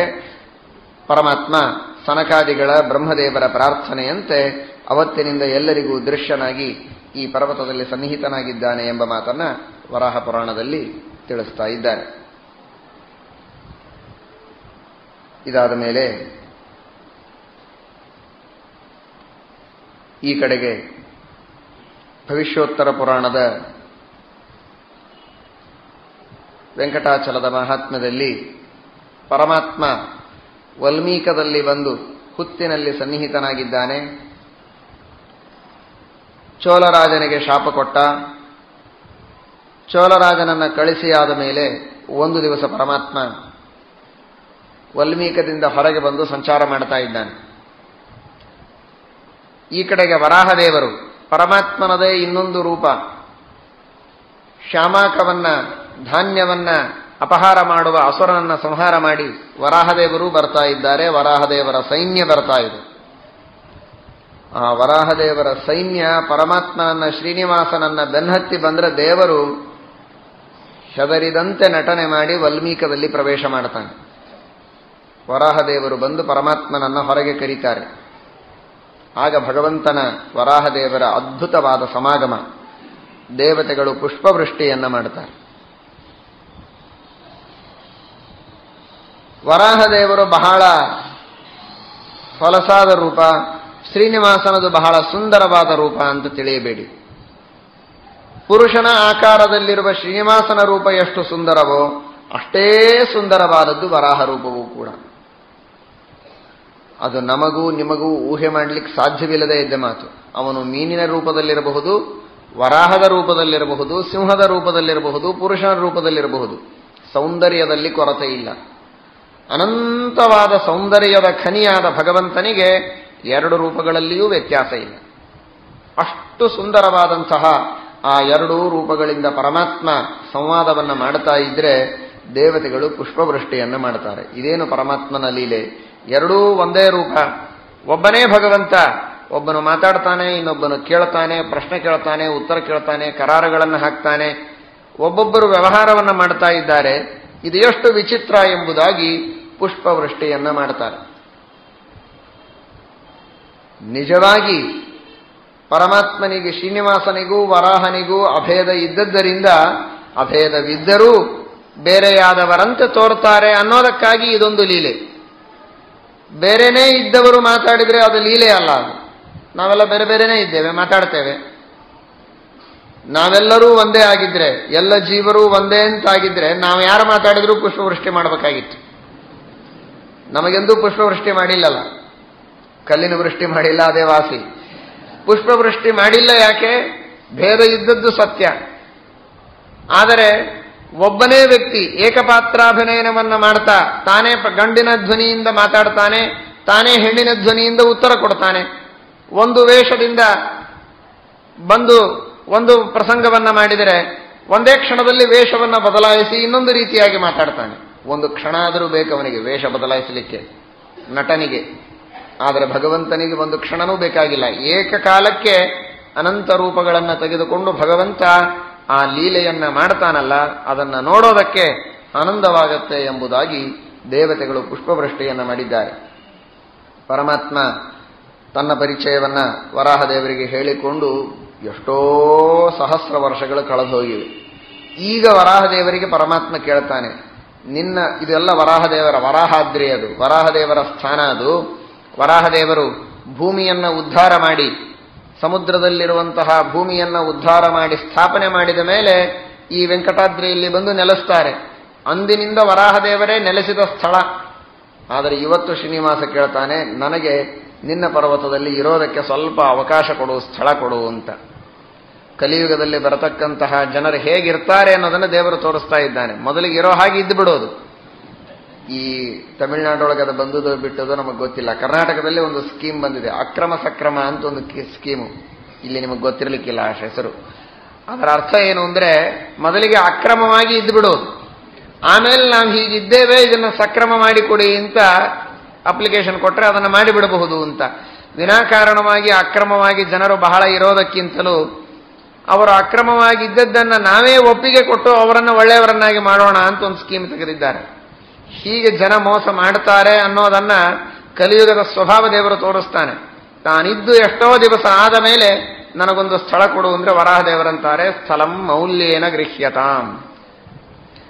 ಸ್ಥಳ ಕೊಡುವುದು ಮಾತ್ರಕ್ಕೆ ಹಾಗೆ ಪುಕ್ಕಟೆಯಾಗಿ ಕೊಡ್ಲಿಕ್ಕೆ ಆಗುವುದಿಲ್ಲ. ಮೌಲ್ಯ ಕೊಟ್ರೆ, ಹಣ ಕೊಟ್ರೆ ನಾನು ಸ್ಥಳ ಕೊಡ್ತೇನೆ ಅಂತ ಹೇಳ್ತಾನೆ. ಶ್ರೀನಿವಾಸ ದೇವರಂತಾರೆ, ನಿನಗೇನು ಹಣ ಕೊಡಬೇಕು, ನನ್ನ ಹತ್ರ ಏನು ಇಲ್ವೇ ಇಲ್ಲ, ನನ್ನ ಕೈಯಿಂದ ಎತ್ತಿ ನಾನೇನು ಕೊಡೋದಿಲ್ಲ. ನನ್ನ ಭಕ್ತರು ಕೋಟಿ ಕೋಟಿ ಜನ ಬರ್ತಾರೆ ಮುಂದೆ. ಆ ಬಂದಂತಹ ಭಕ್ತರು ನನಗೆ ಪೂಜೆ ಮಾಡುವ ಮೊದಲು ನಿನಗೆ ಪೂಜೆ ಮಾಡ್ತಾರೆ, ನಿನಗೆ ನೈವೇದ್ಯ ಕ್ಷೀರಾಭಿಷೇಚನಾದಿಗಳನ್ನು ಮಾಡ್ತಾರೆ. ಅದೇ ನಾನು ಈ ಸ್ಥಳದಲ್ಲಿ ಇದ್ದದ್ದಕ್ಕೆ ನಿನಗೆ ಕೊಡಬೇಕಾದ ಮೌಲ್ಯ ಎಂಬುದಾಗಿ ನೀನು ಗ್ರಹಣೆ ಮಾಡು, ಪ್ರತ್ಯೇಕವಾಗಿ ನಾನು ಕೊಡೋದಿಲ್ಲ ಎಂಬುದಾಗಿ ಶ್ರೀನಿವಾಸ ದೇವರು ವರಾಹದೇವರಿಗೆ ಹೇಳ್ತಾನೆ. ಇದು ವರಾಹದೇವರಿಗೆ ಶ್ರೀನಿವಾಸ ದೇವರು ಹೇಳಿದ್ದು, ಶ್ರೀನಿವಾಸ ದೇವರಿಗೆ ವರಾಹದೇವರು ಉತ್ತರ ಕೊಟ್ಟಿದ್ದು. ಇವುಗಳೆಲ್ಲ ನಮ್ಮ ಜೀವನದೊಳಗೆ ನಿಜವಾಗಿ ನಾವು ತಿಳಿಯಬೇಕಾದ ಮಾತು. ಶ್ರೀನಿವಾಸ ದೇವರು ವರಾಹ ದೇವರು ಬೇರೆ ಅಲ್ವೇ ಇಲ್ಲ. ಅವರಿಗೆ ಈ ವ್ಯವಹಾರದ ಕಾರಣವೇ ಇಲ್ಲ. ನಾವು ತಿಳಿಯಬೇಕು. ಭೂಮಿಯ ಮೇಲೆ ಇರುತ್ತೇವಲ್ಲ, ನಾವು ಭೂಮಿಯ ಮೇಲೆ ಇರುವಾಗ ಅತ್ಯಂತ ಧೈರ್ಯದಿಂದ ಇರ್ತೇವೆ. ನಾನೇ ಖರೀದಿ ಮಾಡಿದ ಭೂಮಿ, ನಾನು ಕೊಂಡ ಭೂಮಿಯಲ್ಲಿ ನಾನಿದ್ದೇನೆ, ನಾನು ಖರೀದಿ ಮಾಡಿದ್ದರೊಳಗೆ ನಾನಿದ್ದೇನೆ, ನಾನೇ ಕಟ್ಟಿದ ಮನೆಯೊಳಗೆ ನಾನಿದ್ದೇನೆ ಅಂತ ನಾವು ತಿಳಿದಿರ್ತೇವೆ. ಆದರೆ ಈ ಭೂಮಿಯ ಮೇಲಿರುವ ನಿಜವಾದ ಅಧಿಕಾರ ವರಾಹರೂಪಿಯಾದ ಪರಮಾತ್ಮನ ಅಧಿಕಾರ. ಉದ್ಧತಾಸಿ ವರಾಹೇಣ ಕೃಷ್ಣೇನ ಶತಬಾಹುನ. ಆ ವರಾಹರೂಪಿಯಾದ ಪರಮಾತ್ಮ ಈ ಭೂಮಿಯ ಉದ್ಧಾರವನ್ನ ಮಾಡಿ ನಮ್ಮೆಲ್ಲರಿಗೆ ಕೊಟ್ಟಿದ್ದಾನೆ. ಈ ಭೂಮಿಯ ಮೇಲೆ 1-2 ಫೂಟಿನ ಮೇಲೆ ನಾವು ಕೂಡ್ತೇವೆ ಅಂದರೆ ವರಾಹದೇವರ ಅಪ್ಪಣೆ ಇಲ್ಲದೆ ಕೂಡಬಾರದು ಅನ್ನೋದನ್ನು ಶ್ರೀನಿವಾಸ ದೇವರು ತೋರಿಸ್ತಾ ಇದ್ದಾನೆ. ಅನ್ನೋದಕ್ಕೆ ಶ್ರೀನಿವಾಸ ದೇವರು ಕೇಳಿದ ವರಾಹನಿಗೆ, ನಿಮ್ಮ ಭೂಮಿಯಲ್ಲಿ ನಾನು ಇರಲಿಕ್ಕೆ ಅವಕಾಶ ಕೊಡು ಅಂತ. ಇದರಿಂದ ತೋರಿಸೋದು ನಮಗೆ, ನಾವು ಯಾವಾಗಲೇ ಭೂಮಿಯ ಮೇಲೆ ಇರಬೇಕಾಗಿದ್ರೆ ವರಾಹರೂಪಿಯಾದ ಪರಮಾತ್ಮನು ಇಟ್ಟ ಭೂಮಿಯಲ್ಲಿ ನಾವಿದ್ದೇವೆ, ಅವನ ಅನುಗ್ರಹದಿಂದ ಇದ್ದೇವೆ ಅನ್ನುವುದರ ಸ್ಮರಣೆಯನ್ನ ಪ್ರತಿನಿತ್ಯದಲ್ಲಿ ನಾವು ಮಾಡಬೇಕು. ಅಷ್ಟು ಮಾಡಿದರೂ ಸಾಕು. ಹೇಗೆ ಶ್ರೀನಿವಾಸ ದೇವರು ವರಾಹದೇವರಿಗೆ ಬೇರೆ ಮೌಲ್ಯವನ್ನೇನು ಕೊಡಲಿಲ್ಲ, ಹಾಗೆ ನಾವು ವರಾಹದೇವರಿಗೆ ಬೇರೆ ಹಣ ಏನು ಕೊಡೋದು ಬೇಡ. ಯಾವ ವಿಧವಾದಂತಹ ಹಣ ಕೊಟ್ಟು ನಾವು ರಿಜಿಸ್ಟ್ರೇಷನ್ ಮಾಡಿಸಿಕೊಳ್ಳೋದು ಬೇಕಾಗಿಲ್ಲ ವರಾಹದೇವರ ಹತ್ತಿರ. ಆದರೆ ಆ ವರಾಹದೇವರಿಗೆ ಪೂಜೆಯನ್ನ, ವರಾಹದೇವರಿಗೆ ಅಭಿಷೇಕವನ್ನ, ನೈವೇದ್ಯವನ್ನಾದರೂ ಸಮರ್ಪಣೆ ಮಾಡಿ ಪ್ರತಿನಿತ್ಯದಲ್ಲಿ ಆ ವರಾಹದೇವರ ಸ್ಮರಣೆಯನ್ನಾದರೂ ನಾವು ಮಾಡದೇ ಇದ್ರೆ ವರಾಹದೇವರು ಕೊಟ್ಟ ಭೂಮಿಯ ಮೇಲೆ ಇರುವ ಅಧಿಕಾರ ನಮಗಿಲ್ಲ ಅನ್ನೋದನ್ನು ಶ್ರೀನಿವಾಸ ದೇವರು ನಮ್ಮೆಲ್ಲರಿಗೆ ತೋರಿಸ್ತಾ ಇದ್ದಾನೆ. ಅದಕ್ಕಾಗೇನೆ ಪ್ರಾತಃ ಕಾಲದಲ್ಲಿ ಮೃತ್ತಿಕೆಯನ್ನ ತೆಗೆದುಕೊಳ್ಳುವಾಗಲೇನೆ ಸ್ಮರಣೆ ಮಾಡುವುದು. ಉದ್ಧತಾಸಿ ವರಾಹೇಣ ಕೃಷ್ಣೇನ ಶತಬಾಹುನ ಅಂತ ನೆನೆಸಿಕೊಂಡು ಆ ಮೃತ್ತಿಕೆಯ ಲೇಪನವನ್ನ ಮಾಡಿಕೊಳ್ತಾ ಇರುವಾಗ ವರಾಹದೇವರು ತಂದುಕೊಟ್ಟ ಭೂಮಿ ಎನ್ನುವುದರ ಸ್ಮರಣೆ ನಮಗೆ ಬರಬೇಕು. ಅಷ್ಟು ಬಂದ್ರೆ ವರಾಹದೇವರಿಗೆ ನಾವು ಕಾಣಿಕೆ ಕೊಟ್ಟ ಹಾಗೆ, ಅವರಿಗೆ ನಾವು ಮತ್ತೆ ಮೌಲ್ಯವನ್ನ ಕೊಟ್ಟು ಭೂಮಿಯನ್ನ ನಾವು ಉಪಯೋಗಿಸಿದ ಹಾಗೆ. ಇಲ್ಲದೆ ಇದ್ರೆ ಭೂಮಿಯ ಮೇಲಿರೋ ಅಧಿಕಾರವಿಲ್ಲ ಅನ್ನೋ ಮಾತನ್ನ ಈ ಒಂದು ಕಥೆಯ ಮೂಲಕವಾಗಿ ನಾವು ತಿಳಿಯತಕ್ಕಂತಹ ಸಂದೇಶ. ವರಾಹದೇವರು ಆ ರೀತಿಯಾಗಿ ಒಪ್ಪಿಗೆಯನ್ನು ಕೊಟ್ಟಿದ್ದಾರೆ. ಶ್ರೀನಿವಾಸನಿಗೆ ಕೇಳಿದರು, ಯಾರಿದ್ದಾರೆ ನಿನ್ನ ಜೊತೆಗೆ ಅಂತ. ನನ್ನ ಜೊತೆಗೆ ಯಾರು ಇಲ್ಲ, ನಾನು ಒಬ್ಬನೇ ಇದ್ದೇನೆ ವಲ್ಮೀಕದಲ್ಲಿ ಅಂತ. ಯಾರಿಲ್ಲದೆ ಹೇಗಿರ್ತೀಯ? ಅಡಿಗೆ ಯಾರು ಮಾಡಬೇಕು, ಊಟಕ್ಕೆ ಯಾರು ಹಾಕ್ತಾರೆ? ನನ್ನ ಹತ್ತಿರ ಒಬ್ಬಳು ದಾಸಿ ಇದ್ದಾಳೆ, ಅವಳನ್ನು ಕೊಟ್ಟು ಕಳಿಸ್ತೇನೆ ಅಂತ ಬಕುಲ ಎಂಬಂತಹ ದಾಸಿಯನ್ನು ಕೊಟ್ಟು ಕಳಿಸ್ತಾಳೆ. ಈ ಬಕುಲ ಎಂಬ ದಾಸಿ, ಇವಳ ಹೆಸರು ಪುರಾಣಾಂತರದಲ್ಲಿ ಇನ್ನೊಂದು ರೀತಿಯಾಗಿಯೂ ಬರ್ತದೆ. ಈ ಬಕುಲ ಸ್ವಾಮಿ ಪುಷ್ಕರಣಿಯಲ್ಲಿಯೂ ಇದ್ದಾಳೆ. ಬಕುಲಾದೇವಿ ಬಹಳ ಶ್ರೇಷ್ಠಳಾಗಿರತಕ್ಕಂತಹ ಮತ್ತು ದೇವತೆಗಳ ಅನುಗ್ರಹಕ್ಕೆ ಪಾತ್ರಳಾದಂಥವಳು. ತಾನು ನೀರಾಗಿ ಭಗವಂತನ ಸನ್ನಿಧಾನದಲ್ಲಿ ಸೇವೆಗಾಗಿ ಯಾವಾಗಲೂ ಇರಬೇಕು ಅಂತ ಪರಮಾತ್ಮನಿಂದ ವರ ಕೇಳಿಕೊಂಡು ಈ ಸ್ವಾಮಿ ಪುಷ್ಕರಣಿಯಲ್ಲಿ ಸರಸ್ವತಿಯ ಜೊತೆಗೆ ಬಕುಲೆಯೂ ಸನ್ನಿಹಿತಳಾಗಿದ್ದಾಳೆ ಎಂಬ ಮಾತನ್ನ ಪುರಾಣದಲ್ಲಿ ಹೇಳ್ತಾರೆ. ಅಂತಹ ಬಕುಲಾದೇವಿ ಇವಳು ಯಾರು ಅನ್ನೋದನ್ನ ಪುರಾಣ ತಿಳಿಸ್ತದೆ. ಸಾಕ್ಷಾತ್ ಯಶೋದಾದೇವಿ. ಪರಮಾತ್ಮ ಯಾರು ಏನು ಕೇಳ್ತಾರೋ ಆ ವರವನ್ನ ಕೊಡ್ತಾನೆ. ಎಷ್ಟು ಕೇಳ್ತಾರೋ ಅಷ್ಟು ಕೊಡ್ತಾನೆ. ಎಷ್ಟಕ್ಕೆ ತಪಸ್ಸು ಮಾಡ್ತಾರೋ ಅಷ್ಟಕ್ಕೆ ಮಾತ್ರ ವರ ಕೊಡ್ತಾನೆ ಪರಮಾತ್ಮ. ಇದು ಭಗವಂತನ ಸಂಕಲ್ಪ. ದೇವಕಿ, ವಸುದೇವ, ಪರಮಾತ್ಮ ನಮ್ಮ ಮಗನಾಗಿ ಹುಟ್ಟಬೇಕು ಅಂತ ದೇವರನ್ನ ಕೇಳಿದರು. ಅವರ ಮಗನಾಗಿ ಹುಟ್ಟಿಬಿಟ್ಟ. ನಿನ್ನ ಬಾಲಲೀಲೆ ನೋಡಬೇಕು ಅಂತ ಅವರು ಕೇಳಲಿಲ್ಲ, ಬಾಲಲೀಲೆಗಳನ್ನು ದೇವರು ತೋರಿಸಲಿಲ್ಲ. ನಿನ್ನ ಬಾಲಲೀಲೆಗಳನ್ನು ನೋಡಬೇಕು ಅಂತ ಕೇಳಿದ್ಲು ಯಶೋದ, ನಂದರು. ಬಾಲಲೀಲೆಗಳನ್ನು ಮಾತ್ರ ತೋರಿಸಿದ. ಅವರ ಹೊಟ್ಟೆಯೊಳಗೂ ಹುಟ್ಟಲಿಲ್ಲ, ಅವರಿಗೆ ಮದುವೆನೂ ತೋರಿಸಲಿಲ್ಲ. ಅದು ಬಾಲಲೀಲೆ ಅಲ್ಲ. ಬಾಲಲೀಲೆ ಮಾತ್ರ ತೋರಿಸಬೇಕು ಅಂತ ಕೇಳಿದ. ಹಾಗಾದ್ರೆ ಅಷ್ಟನ್ನೇ ತೋರಿಸಿ ಕೈಬಿಟ್ಟ. ಅವಳಿಗೆ ಬಹಳ ಕುತೂಹಲ, ನಿನ್ನ ಮದುವೆಯನ್ನು ನೋಡಬೇಕು ಅಂತ ನನಗೆ ಬಹಳ ಅಪೇಕ್ಷೆ ಇದೆ, ಏನು ಮಾಡಬೇಕು ಅಂತ. ಹಾಗಾದರೆ ಈಗ ಅಲ್ಲ, ಮುಂದೆ ನಾನು ಲಕ್ಷ್ಮೀದೇವಿಯ ಆವೇಶದಿಂದ ಯುಕ್ತಳಾದ ಪದ್ಮಾವತಿಯನ್ನು ವಿವಾಹ ಮಾಡಿಕೊಳ್ತೇನೆ, ಆ ಸಂದರ್ಭದಲ್ಲಿ ನಿನಗೆ ಆ ಅವಕಾಶವನ್ನು ಕೊಡ್ತೇನೆ ಅಂತ ಹೇಳಿದ್ದಕ್ಕೆ ಯಶೋದಾದೇವಿಯೇ ಬಕುಲಾದೇವಿಯಾಗಿ ಹುಟ್ಟಿದ್ದಾಳೆ. ಅವಳಿಗೆ ಪರಮಾತ್ಮ ಈ ಒಂದು ಶುಭವಾದ ವಿವಾಹದ ಸಂದರ್ಭವನ್ನು ತೋರಿಸಿಕೊಡೋದಕ್ಕೋಸ್ಕರವಾಗಿ ಇಲ್ಲಿ ವರಾಹದೇವರ ಮನೆಯಲ್ಲಿ ಅವಳನ್ನು ಬೆಳೆಸಿ ಪರಮಾತ್ಮ ಶ್ರೀನಿವಾಸ ತಾನು ಸ್ವೀಕಾರ ಮಾಡ್ತಾ ಇದ್ದಾನೆ. ಶ್ರೀನಿವಾಸನಿಗೆ ಅಡಿಗೆ ಮಾಡಿ ಹಾಕೋದಕ್ಕೆ, ಸೇವೆಯನ್ನು ಮಾಡೋದಕ್ಕೆ, ಶುಶ್ರೂಷೆಯನ್ನು ಮಾಡೋದಕ್ಕೆ ಅಂತ ವರಾಹದೇವರು ಆ ಬಕುಲಾದೇವಿಯನ್ನು ಕೊಟ್ಟು ಕಳಿಸ್ತಾ ಇದ್ದಾರೆ. ಈ ಕಥೆ ನಮಗೆ ತಿಳಿಸಿಕೊಡುವ ಸಂದೇಶ ಅಂದರೆ, ದೇವರ ಹತ್ರ ಕೇಳುವಾಗ ನಾವು ಬಹಳ ಜಾಗರೂಕರಾಗಬೇಕು. ನಮ್ಮ ಬುದ್ಧಿಯ ಮೇಲೆ ನಾವು ಬಹಳ ಭಾರ ಹಾಕಿಕೊಳ್ಳದೆ ದೇವರ ಮೇಲೆ ಬಹಳ ಭಾರ ಹಾಕಬೇಕು. ಅಂದಾಗ ನಿಜವಾಗಿ ನಾವು ಬುದ್ಧಿವಂತರಾಗ್ತೇವೆ. ದೇವರ ಮೇಲೆ ಭಾರ ಹಾಕಬೇಕು ಅಂದ್ರೆ ಕಲ್ಲು ಹಾಕಬೇಕು ಅಂತ ಅರ್ಥ ಅಲ್ಲ. ಎಲ್ಲ ವಿಧವಾಗಿರತಕ್ಕಂತಹ ಜವಾಬ್ದಾರಿಯನ್ನು ದೇವರಿಗೆ ಒಪ್ಪಿಸ್ಬೇಕು. ಇಲ್ಲದೇ ಇದ್ರೆ ಹೀಗಾಗತ್ತೆ.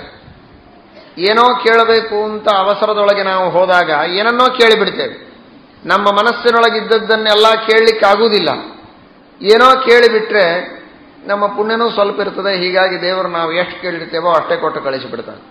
ಅದಕ್ಕೆ ಹಾಗೆ ಕೇಳದೆ, ಯಶೋದೆಗೆ ಹೇಗೆ ಮದುವೆ ನೋಡಬೇಕು ಅಂತ ಕೇಳಲಿಲ್ಲ, ಮದುವೆ ನೋಡಲಿಕ್ಕೆ ಆಗಲಿಲ್ಲ, ಅಥವಾ ಮಕ್ಕಳಾಗಬೇಕು ಅಂತ ಇಷ್ಟೇ ಕೇಳಿ ಬಾಲಲೀಲೆ ನೋಡಬೇಕು ಅಂತ ಕೇಳದೇ ಇದ್ದದ್ದಕ್ಕೆ ದೇವಕಿಗೆ ನೋಡಲಿಕ್ಕೆ ಆಗಲಿಲ್ಲ, ಹಾಗಾಗೋ ಪರಿಸ್ಥಿತಿ ಬರಬಾರದು ಅಂತಾದರೆ ದೇವರ ಮೇಲೆ ಭಾರ ಹಾಕಬೇಕು. ಏನಂತ ಹಾಕಬೇಕು? ನನಗೆ ಯಾವುದರಿಂದ ಹಿತವೋ, ಏನಾದರೆ ನನ್ನ ಉದ್ಧಾರವೋ ಅದನ್ನೆಲ್ಲ ನನ್ನಿಂದ ಮಾಡಿಸು, ಅದನ್ನೆಲ್ಲವನ್ನೂ ನನಗೆ ಕೊಡು, ನೀನೇ ತಿಳಿದು ನನಗೆ ಕೊಡು ಅಂತ ದೇವರಿಗೆ ಒಪ್ಪಿಸಿಬಿಟ್ರೆ ದೇವರು ತಾನು ವಿಚಾರ ಮಾಡಿ ಎಲ್ಲವನ್ನೂ ನಮಗೆ ಕೊಡಲೇಬೇಕಾಗತ್ತೆ. ಯಾಕಂದ್ರೆ ಅವನ ಮೇಲೆ ಜವಾಬ್ದಾರಿ ಇದೆ. ಆದ್ದರಿಂದ ಕ್ವಾಹಂ ಅತ್ಯಂತ ದುರ್ಬುದ್ಧಿ ಕೊನುಚಾತ್ಮ ಹಿತೇಕ್ಷಣಂ ಯದ್ಧಿತಂ ಮಮ ದೇವೇಶ ತದಾಜ್ಞಾಪಯ ಮಾಧವ. ನಾನು ಅಜ್ಞಾನಿ, ನನ್ನ ಹಿತ ನನಗೆ ಹುಡುಕಿಕೊಳ್ಳೋದಕ್ಕೆ ಗೊತ್ತಾಗುವುದಿಲ್ಲ ಅನ್ನೋದಕ್ಕಾಗಿ ನೀನು ನನಗೆ ತಿಳಿಸಿಕೊಡುವಂಥ ಭಗವಂತನಲ್ಲಿ ನಾವು ಕೇಳಿಕೊಂಡಾಗ ಪರಮಾತ್ಮ ನಮಗೆ ಯಾವುದು ಹಿತವೋ ಅದನ್ನು ಮಾಡ್ತಾನೆ. ನಮಗಿದು ಆದರೆ ಹಿತ ಅನ್ನೋದನ್ನು ನಾವೇ ಬುದ್ಧಿಯಿಂದ ವಿಚಾರ ಮಾಡಿ ದೇವರಿಗೆ ಕೇಳೋಣ ಅಂತ ಹೊರಟ್ರೆ ನಾವು ಎಡವುತ್ತೇವೆ, ಸರಿಯಾಗಿ ಕೇಳೋದಿಲ್ಲ. ಅನ್ನೋದಕ್ಕಾಗಿ ಈ ವಿಧವಾದಂತಹ ಭಗವಂತನ ಮೇಲೆ ಭಾರವನ್ನು ಹಾಕಿ ನಾವು ಸಮರ್ಪಣೆ ಮಾಡುವುದು ಸೂಕ್ತ ಅನ್ನೋದನ್ನು ನಮಗೆ ಈ ಕಥೆ ತಿಳಿಸ್ತಕ್ಕಂತಹ ಒಂದು ಸಂದೇಶ. ಆ ರೀತಿಯಾಗಿ ಬಕುಲಾದೇವಿ ಪರಮಾತ್ಮನ ಶ್ರೀನಿವಾಸನ ಸೇವೆಯನ್ನು ಅಖಂಡವಾಗಿ ಮಾಡ್ತಾ ಇದ್ದಾಳೆ. ಒಂದು ಸಲ ಪರಮಾತ್ಮ ಬೇಟೆಯಾಡಬೇಕು ಅಂತ ಹೊರಟಿದ್ದಾನೆ. ಭಗವಂತ ಹೊಸದಾಗಿ ಬೇಟೆಯಾಡೋದು ಅಂತ ಬೇರೆ ಇಲ್ಲ. ಎಲ್ಲವೂ ದೇವರ ಬೇಟೆನೆ. ಜಗತ್ತಿನೊಳಗೆ ಯಾವ ವ್ಯಕ್ತಿಗಳು ಸತ್ರು ಅದು ದೇವರ ಬೇಟೆಯಾಡೋದೇ ಅಲ್ಲ, ಇನ್ಯಾರು ಬೇಟೆಯಾಡಿರ್ತಾರೆ. ಭಗವಂತ ಅವರವರ ಆಯುಷ್ಯ ಮುಗಿದಾಗ ಅವರವರನ್ನ ಹೊಡೆದು ಕರೆದುಕೊಂಡು ಹೋಗ್ತಾನೆ. ಒಂದು ಹುಳ ಸಾಯಬಹುದು, ಒಬ್ಬ ಮನುಷ್ಯ ಸಾಯಬಹುದು, ಒಂದು ಪ್ರಾಣಿ, ಪಶು, ಪಕ್ಷಿ ಯಾವುದು ಸತ್ತರೂ ಅದು ಭಗವಂತನ ಇಚ್ಛೆಯಿಂದ, ಪರಮಾತ್ಮನು ಹೊಡೆದ ಬಾಣದಿಂದಲೇ ಸತ್ತದ್ದು ಅವರವರ ಆಯುಷ್ಯ ಮುಗಿದಾಗ. ಹೀಗಾಗಿ ದೇವರು ಯಾವಾಗಲೂ ಬೇಟೆಯನ್ನು ಆಡುವವನೇ. ಆದರೂ ಕೂಡ ತಾನು ಸದಾಕಾಲದಲ್ಲಿ ಸರ್ವರನ್ನೂ ಬೇಟೆಯಾಡಿ ಬ್ರಹ್ಮಾದಿ ಸಮಸ್ತ ಜೀವರಾಶಿಗಳನ್ನು ತನ್ನ ಬೇಟೆಯೊಳಗೆ ಹೊಡೆದು ಕೊಲ್ಲುವಂತಹ ಪರಮಾತ್ಮ. ದೇವರ ಆಡುವ ಬೇಟೆಯೊಳಗೆ ಬರೀ ಯಾವುದೋ ವನ್ಯವಾದ ಮೃಗಗಳು ಮಾತ್ರ ಸಿಗುತ್ತವೆ ಅಂತ ತಿಳಿದುಕೊಳ್ಳಬೇಡಿ. ಬ್ರಹ್ಮಾದಿ ಸಮಸ್ತ ದೇವತೆಗಳು ಭಗವಂತನು ಬೇಟೆಯಾಡುವಾಗ ಮೃಗಗಳಂತೆ ಪಶುಗಳಂತೆ ಹೊಡೆಸಿಕೊಂಡು ಸಾಯುವವರೇ. ಅಂತಹ ಅದ್ಭುತವಾದ ಬೇಟೆಯನ್ನು ಪ್ರಳಯ ಕಾಲದಲ್ಲಿ ಆಡುವಂತಹ ಮಹಾನುಭಾವ ಭಗವಂತ ಜನರಿಗೆ ತೋರುವಂತೆ ಬೇಟೆಯಾಡುವುದಕ್ಕೆ ಅಂತ ಹೊರಟಿದ್ದಾನೆ. ಅದ್ಭುತವಾದ ಅಲಂಕಾರವನ್ನು ಮಾಡಿಕೊಂಡು ಒಳ್ಳೆ ತಿಲಕವನ್ನು ಧಾರಣ ಮಾಡಿದ್ದಾನೆ. ಸ್ನಾನವನ್ನು ಮಾಡಿ ತಿಲಕವನ್ನು ಧಾರಣ ಮಾಡಿ ಉತ್ತಮವಾದ ಗೋಪಿಚಂದನ, ಮಧ್ಯದಲ್ಲಿ ಕೆಂಪಾದ ತಿಲಕವನ್ನು ಧಾರಣ ಮಾಡಿದ್ದಾನೆ. ಗೋಪಿಚಂದನವನ್ನು ಹಚ್ಚಿದರೆ ಸಾಕು, ಅಕ್ಷತೆಯನ್ನು ಹಚ್ಚಬೇಕು ಅನ್ನೋದಕ್ಕೆ ಪ್ರಮಾಣವಿಲ್ಲ ಅಂತ ಕೆಲವರ ವಾದ. ಅಂಗಾರ ಹಚ್ಚಿದರೆ ಹಚ್ಚಿ, ಅಕ್ಷತೆ ಹಚ್ಚಬೇಕು ಅನ್ನೋದಕ್ಕೆ ಪ್ರಮಾಣ ಇಲ್ಲ ಅಂತ ಅಕ್ಷತೆ ಹಚ್ಚೋದೇ ಇಲ್ಲ ಕೆಲವರು. ಹಚ್ಚುವವರಿಗೂ ಬೇಡ ಅಂತ ಹೇಳ್ತಾರೆ. ಯಾಕೆ ಹಚ್ತೀರಿ, ಪ್ರಮಾಣ ಎಲ್ಲಿದೆ ಅಂತ ಕೇಳ್ತಾರೆ. ಮೃತ್ತಿಕೆಯಿಂದ ಶುಭ್ರವಾದ ಗೋಪಿಚಂದನದಿಂದ ಲೇಪನವನ್ನ ಮಾಡಿಕೊಳ್ಳುವುದಲ್ಲದೆ ಮಧ್ಯದಲ್ಲಿ ಕೆಂಪಾದ ಒಂದು ಪ್ರತ್ಯೇಕ ತಿಲಕವನ್ನೂ ಶ್ರೀನಿವಾಸ ಧಾರಣ ಮಾಡಿದ ಅಂತಂದ್ರೆ ಆ ಅಂಗಾರ ಅಂತೂ ಕೆಂಪಿರೋದಿಲ್ಲಲ್ಲ. ಹಾಗಾದ್ರೆ ಕೆಂಪಾದ ತಿಲಕ ಅಂದ್ರೆ ಅದು ಅಕ್ಷತೆಯೇ. ಶ್ರೀನಿವಾಸ ಮಾತ್ರ ಕೆಂಪು ತಿಲಕ ಧಾರಣ ಮಾಡಿದ್ದಲ್ಲ, ವೇದವ್ಯಾಸ ದೇವರು ಧಾರಣ ಮಾಡಿದ್ದಾರೆ ಅಂತ ಸುಮಧ್ವ ವಿಜಯದಲ್ಲಿ ವರ್ಣನೆ ಬರ್ತದೆ. ಸ್ಫುಟ ಶೋಣೋಪಲ ಪಂಕ್ತಿ ಸನ್ನಿಧ. ಎರಡು ತರಹದ ಗೋಪಿಚಂದನಗಳ ಗಂಧದ ಮಧ್ಯದಲ್ಲಿ ಕೆಂಪಾಗಿರತಕ್ಕಂತಹ ಒಂದು ಮಣಿಯನ್ನ ಇಟ್ಟರೆ ಹೇಗೆ ಶೋಭಿಸಬೇಕೋ ಹಾಗೆ ವೇದವ್ಯಾಸದೇವರ ತಿಲಕ ಶೋಭಿಸ್ತಾ ಇತ್ತು ಅಂತ ವರ್ಣನೆ ಮಾಡ್ತಾರೆ ನಾರಾಯಣ ಪಂಡಿತಾಚಾರ್ಯರು. ಹಾಗಾದರೆ ಕೆಂಪಾದ ಮಣಿಯಂತೆ ಶೋಭಿಸುವುದು ಅಂದ್ರೆ ಯಾವುದು? ಅದು ಗಂಧವೂ ಅಲ್ಲ, ಅದು ಅಂಗಾರವೂ ಅಲ್ಲ, ಇವೆರಡರಿಂದ ಹೊರತಾದ ಅಕ್ಷತೆ. ಹಾಗಾದರೆ ಅಕ್ಷತೆ ಇದು ಕೆಂಪಾದದ್ದು ಹಚ್ಚಬೇಕು ಅನ್ನೋದು ಶ್ರೀನಿವಾಸ ದೇವರು ತೋರಿಸಿದ್ದಾರೆ, ವೇದವ್ಯಾಸ ದೇವರು ತೋರಿಸಿದ್ದಾರೆ. ಅತ್ರಿಸ್ಮೃತಿ ಎಂಬ ಗ್ರಂಥದಲ್ಲಿಯೂ ಹೇಳ್ತಾರೆ ಕೆಂಪಾದಂತಹ ತಿಲಕವನ್ನು ಹಚ್ಚಬೇಕು ಮಧ್ಯದಲ್ಲಿ ಅಂತ. ಅಂಗಾರ ಹಚ್ಚಬೇಕು ಅನ್ನೋದಕ್ಕೆ ಪ್ರಮಾಣ ಇದ್ದೇ ಇದೆ. ವಿಷ್ಣೋರ್ ಅಂಗಾರಶೇಷೇಣ ಯೋಂಗಾನಿ ಪರಿಮಾರ್ಜಯೇತ್ ದುರಿತಾನಿ ವಿನಶ್ಯಂತಿ ವ್ಯಾಧಯೋ ಯಾಂತಿ ಖಂಡಶಃ. ಅದನ್ನು ಹಚ್ಚಲೇಬೇಕು. ಅಕ್ಷತೆ ಹಚ್ಚಬೇಕು ಅನ್ನೋದಕ್ಕೂ ಪ್ರಮಾಣವನ್ನು ನಾವು ಕಾಣ್ತೇವೆ. ಕೆಂಪಾದಂತಹ ತಿಲಕವನ್ನ ಭಗವಂತನಿಗೆ ಸಮರ್ಪಣೆ ಮಾಡಿ ಅದನ್ನೂ ಧಾರಣೆ ಮಾಡಬೇಕು ಅಂತ. ಶ್ರಿಯೇ ಜಾತಃ ಇತಿ ಋಚ ಕುಂಕುಮಂ ಕೇಶು ಧಾರಯೇತ್ ಅಂತ ಅತ್ರಿ ಋಷಿಗಳು ಹೇಳ್ತಾರೆ ಅತ್ರಿ ಸ್ಮೃತಿಯಲ್ಲಿ. ಶ್ರಿಯೇ ಜಾತಃ ಶ್ರಿಯ ಆನಿರಿಯಾಯ ಎಂಬ ವೇದ ಮಂತ್ರವನ್ನು ಹೇಳ್ತಾ ಮಧ್ಯದಲ್ಲಿ ಕುಂಕುಮದ ತಿಲಕವನ್ನ ಅರ್ಥಾತ್ ಕೆಂಪಾದದ್ದು ತಿಲಕವನ್ನು ಧಾರಣ ಮಾಡಬೇಕು ಎಂಬ ಮಾತನ್ನ ನಮಗೆ ಹೇಳಿಕೊಡ್ತಾರೆ. ಆದ್ದರಿಂದ ಪರಮಾತ್ಮ ಅದನ್ನು ತೋರಿಸ್ತಾ ಇದ್ದಾನೆ. ಆ ರೀತಿಯಾಗಿ ತಿಲಕ ಧಾರಣವನ್ನ ಮಾಡಿ ಉತ್ತಮವಾದ ಮನ್ಮಥನಿಗೂ ಮೋಹ ಬರುವಂತಹ ಸುಂದರವಾದ ತನ್ನ ರೂಪದ ಲಾವಣ್ಯವನ್ನ ಅಭಿವ್ಯಕ್ತಗೊಳಿಸ್ತಾ ಪರಮಾತ್ಮ ಕುದುರೆಯ ಮೇಲೆ ಕೂತು ಹೊರಡ್ತಾನೆ. ದೇವರು ಕುದುರೆಯ ಮೇಲೆ ಕೂತು ಹೊರಡಬೇಕು ಅಂದ್ರೆ ಯಾವುದಾದರೂ ಕುದುರೆಗೆ ಆ ತರಹದ ಭಾಗ್ಯವನ್ನು ಕೊಡುವುದಕ್ಕೆ ವಾಯುದೇವರು ಬಿಡೋದಿಲ್ಲ. ಸ್ವತಃ ವಾಯುದೇವರೇ ತಾವು ಕುದುರೆಯಾಗಿ ಬರ್ತಾರೆ. ವಾಯುದೇವರು ಕುದುರೆಯಾದರೆ ವಾಯುದೇವರನ್ನು ಹಿಡಿದು ಎಳೆಯುವ ಅಧಿಕಾರ ಯಾವ ಹಗ್ಗಕ್ಕೆ ಇದೆ? ವಾಯುದೇವರನ್ನ ಹಾಕಿ ಎಳೆಯಬೇಕಲ್ಲ. ಆ ವಾಯುದೇವರನ್ನ ಕಟ್ಟಿ ಹಿಡಿದುಕೊಳ್ಳುವಂತಹ ಹಗ್ಗ ಯಾರಾಗಬೇಕಿನ್ನ? ಲಕ್ಷ್ಮೀದೇವಿಯೇ ಆಗಬೇಕು. ಲಕ್ಷ್ಮೀದೇವಿಯನ್ನ ಹಗ್ಗವಾಗಿ ತೆಗೆದುಕೊಂಡು ವಾಯುದೇವರನ್ನ ಕುದುರೆಯನ್ನಾಗಿ ಮಾಡಿಕೊಂಡು ಪರಮಾತ್ಮ ತನ್ನ ಅದ್ಭುತವಾದಂತಹ ಸರ್ವೋತ್ತಮತ್ವವನ್ನು ತೋರಿಸ್ತಾ ಬೇಟೆಗಾಗಿ ಹೊರಟಿದ್ದಾನೆ. ಹೊರಟಂತಹ ಸಂದರ್ಭದಲ್ಲಿ ನಾನಾ ವಿಧವಾದ ಪಶುಗಳ ಸಂಹಾರವನ್ನ ಮಾಡ್ತಾ ಮಾಡ್ತಾ ಒಂದು ಆನೆಯನ್ನ ಬೆನ್ನು ಹತ್ತಾನೆ. ಆ ಆನೆ ಓಡಿ ಓಡಿ ಹೋಗಿ ಕೊನೆಗೆ ಶರಣಾಗತವಾಗಿ ನಮಸ್ಕಾರ ಮಾಡುತ್ತದೆ. ಶರಣಾಗತರನ್ನ ಹೊಡೆಯೋದಿಲ್ಲ ಅನ್ನುವ ಪ್ರತಿಜ್ಞೆಯನ್ನ ಮಾಡಿದ ಭಗವಂತ ಶರಣಾಗತ ವತ್ಸಲ ಆನೆಯ ಮೇಲೆ ಅನುಗ್ರಹ ಮಾಡಿ ಬಿಟ್ಟು ಬಿಡ್ತಾನೆ. ಆ ಆನೆ ನಮಸ್ಕಾರ ಮಾಡಿ ದೂರ ಹೋಗುವುದೇ ತಡ ಒಂದು ಕನ್ನಿಕೆ ಅನೇಕ ಸಖಿಯರಿಂದ ಕೂಡಿಕೊಂಡು ಆ ವನದಲ್ಲಿ ಇದ್ದದ್ದನ್ನು ಪರಮಾತ್ಮ ಕಾಣುತ್ತಾನೆ. ಆಗ ಪ್ರಶ್ನೆ ಮಾಡ್ತಾರೆ ಶೌನಕಾದಿಗಳು, ಯಾರವರು ಅಂತ. ಆ ಕನ್ನಿಕೆ ಯಾರು, ಯಾರ ಮಗಳು ಅಂತ ಪ್ರಶ್ನೆ ಮಾಡಿದಾಗ ಇತಿಹಾಸವನ್ನು ಹೇಳುವುದಕ್ಕಾಗಿ ಸೂತಾಚಾರ್ಯರು ಪ್ರಾರಂಭ ಮಾಡುತ್ತಾರೆ. ಸುವೀರ ಎಂಬ ರಾಜ, ಅವನ ಮಗ ಸುಧರ್ಮ, ಸುಧರ್ಮನ ಮಗ ಆಕಾಶ ರಾಜ ಮತ್ತು ತೋಂಡಮಾನ್ ಎಂಬಂತಹ ರಾಜ. ಆಕಾಶ ರಾಜನಿಗೆ ಮಕ್ಕಳಾಗಿರಲಿಲ್ಲ ಅನ್ನೋದಕ್ಕೆ ಬಹಳ ಒದ್ದಾಡ್ತಾ ಇರ್ತಾನೆ. ಮಕ್ಕಳಿಲ್ಲದೆ ಸದ್ಗತಿಯಾಗೋದಿಲ್ಲ ಅಂತ ಶಾಸ್ತ್ರ ಹೇಳುತ್ತದೆ.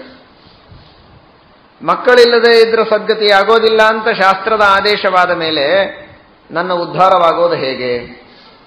ಶ್ರಾದ್ದಾದಿಗಳನ್ನು ಮಾಡುವವರು ಯಾರು?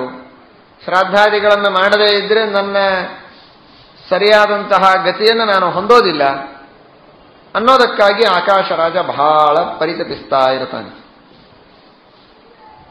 ಬಹಳ ದುಃಖ ಪಡ್ತಾನೆ.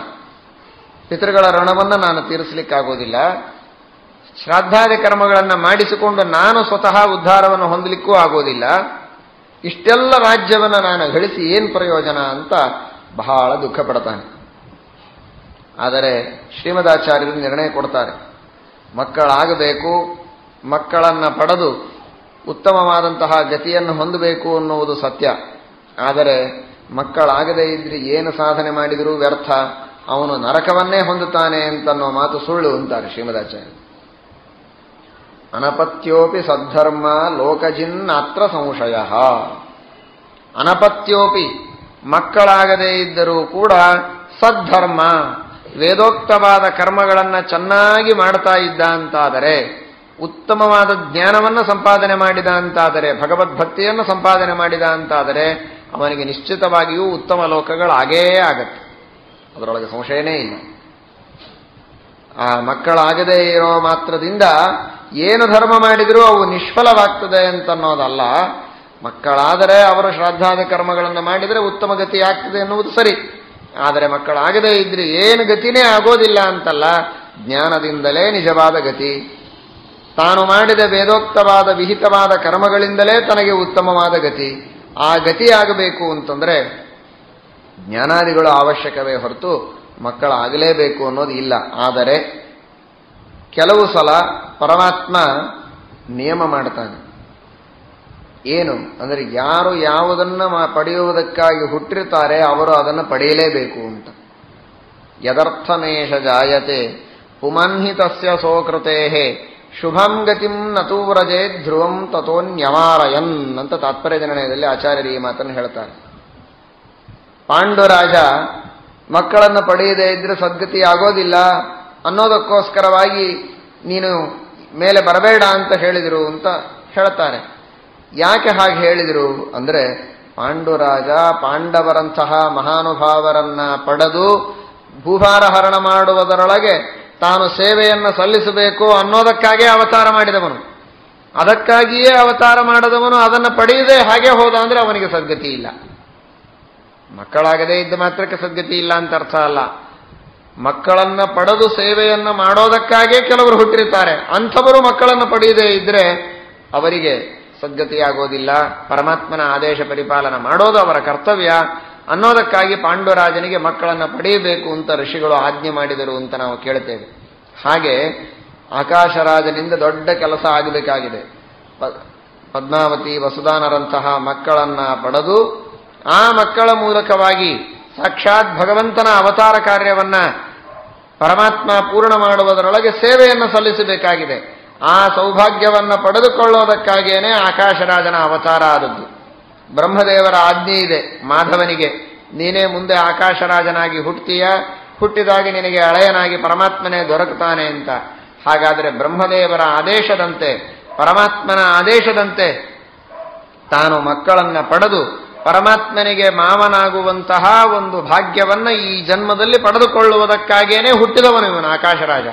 ಅದಕ್ಕಾಗಿ ಹುಟ್ಟಿದವನು ಅದನ್ನು ಪಡೆಯದೇ ಇದ್ರೆ ಅವನು ಮತ್ತೆ ಹುಟ್ಟಿದ್ದು ಸಾರ್ಥಕವಾಗೋದಿಲ್ಲ ಅನ್ನೋದಕ್ಕೋಸ್ಕರವಾಗಿ ದೇವರು ಅವನಲ್ಲಿ ಆ ತರಹದ ವಿಶೇಷವಾಗಿರತಕ್ಕಂತಹ ಒಂದು ತವಕವನ್ನ ಕೊಟ್ಟು ಅವನ ಮೂಲಕವಾಗಿ ಯಜ್ಞವನ್ನು ಮಾಡಿಸಿ, ಯಜ್ಞ ಮಾಡಬೇಕು ಅಂತ ಗುರುಗಳು ಉಪದೇಶ ಮಾಡ್ತಾರೆ. ಯಜ್ಞ ಮಾಡಬೇಕು ಅಂತ ಹೊರಟ್ರೆ ಯಜ್ಞ ಮಾಡಲಿಕ್ಕೆ ಹೊರಟಂತಹ ಸಂದರ್ಭದೊಳಗೇನೆ ಆ ಭೂಶುದ್ಧಿಯನ್ನ ಮಾಡುವಾಗಲೇನೆ ಕಮಲದಲ್ಲಿ ಮಹಾಲಕ್ಷ್ಮಿಯ ಆವೇಶಯುಕ್ತಳಾದಂತಹ ಪದ್ಮಾವತಿಯ ಅಭಿವ್ಯಕ್ತಿಯಾಗ್ತದೆ. ಆ ಪದ್ಮಾವತಿಯನ್ನ ನೋಡಿ ಬಹಳ ಸಂತೋಷ ಪಡ್ತಾನೆ. ಏನು ಮಾಡಬೇಕು, ಯಾರಿಗೆ ಒಪ್ಪಿಸಬೇಕು ಗೊತ್ತಾಗೋದಿಲ್ಲ ಅವನಿಗೆ. ಯಜ್ಞ ಮಾಡೋದಕ್ಕೆ ಭೂಮಿಯನ್ನ ಶುದ್ಧ ಮಾಡ್ತಾ ಇದ್ದೇನೆ, ಭೂಮಿಯಲ್ಲಿ ಇಂತಹ ಶ್ರೇಷ್ಠವಾದ ಮಗು ಕಾಣಿಸ್ತಾ ಇದೆ ಅಂದ್ರೆ ಇದು ಯಾರ ಅಧಿಕಾರ, ಇದರ ಮೇಲೆ ಇದು ಯಾರ ಕೂಸಾಗಿರಬಹುದು ಅಂದಾಗ ಆಕಾಶವಾಣಿ ಆಯಿತು, ಇದು ನಿನ್ನದೇ, ನಿನಗೋಸ್ಕರವಾಗೇನೆ ಇಲ್ಲಿ ಮತ್ತೆ ಲಕ್ಷ್ಮೀದೇವಿ ಸನ್ನಿಹಿತಳಾಗಿದ್ದಾಳೆ ಅಂತ ಹೇಳಿದಾಗ ಬಹಳ ಸಂತೋಷಪಟ್ಟು ಆ ಲಕ್ಷ್ಮೀದೇವಿಯನ್ನ ಆಕಾಶರಾಜ ಸ್ವೀಕಾರ ಮಾಡ್ತಾ ಇದ್ದಾನೆ. ಆಕಾಶ ತತ್ವಕ್ಕೆ ಅಭಿಮಾನಿನಿಯಾಗಿರತಕ್ಕಂಥವಳು ಮಹಾಲಕ್ಷ್ಮಿ. ಅವ್ಯಾಕೃತ ಆಕಾಶಕ್ಕೆ ಅಭಿಮಾನಿನಿಯಾಗಿರತಕ್ಕಂತಹ ಮಹಾಲಕ್ಷ್ಮಿ ಯಾವಾಗಲೂ ಸರ್ವತ್ರ ವ್ಯಾಪ್ತಳಾಗಿರತಕ್ಕಂತಹ ಆ ಆಕಾಶಾಭಿಮಾನಿನಿಯಾದ ಮಹಾಲಕ್ಷ್ಮಿಯನ್ನ ಆಕಾಶರಾಜ ತನ್ನ ಮಗಳು ಅಂತ ತಿಳಿದುಕೊಂಡು ಸಾಕು ಮಗಳನ್ನಾಗಿ ಸ್ವೀಕಾರ ಮಾಡಿದ್ದಾನೆ. ಹೆಂಡತಿಗೆ ಹೇಳ್ತಾನೆ, ಎಲ್ಲಿಯೋ ಭೂಮಿಯಲ್ಲಿ ಸಿಕ್ಕಿದೆ ಅಂತ ಹೇಳಿ ಇದನ್ನು ತಿಳಿಯಬೇಡ, ಪರಮ ಭಾಗ್ಯದಿಂದ ದೇವತೆಗಳೇ ನಿನಗೆ ಕೊಟ್ಟದ್ದು ಅಂತ ತಿಳಿದು 9 ತಿಂಗಳು ಗರ್ಭಧಾರಣ ಮಾಡಿ ಹುಟ್ಟಿದರೆ ಎಷ್ಟು ಪ್ರೀತಿಯಿಂದ ನೋಡಬೇಕೋ ಅಷ್ಟೇ ಪ್ರೀತಿಯಿಂದ ಇವಳನ್ನು ಬೆಳೆಸಿ ರಕ್ಷಣೆ ಮಾಡು ಎಂಬುದಾಗಿ ಹೇಳಿ ಆ ಪದ್ಮಾವತಿಯನ್ನು ಕೊಡ್ತಾನೆ.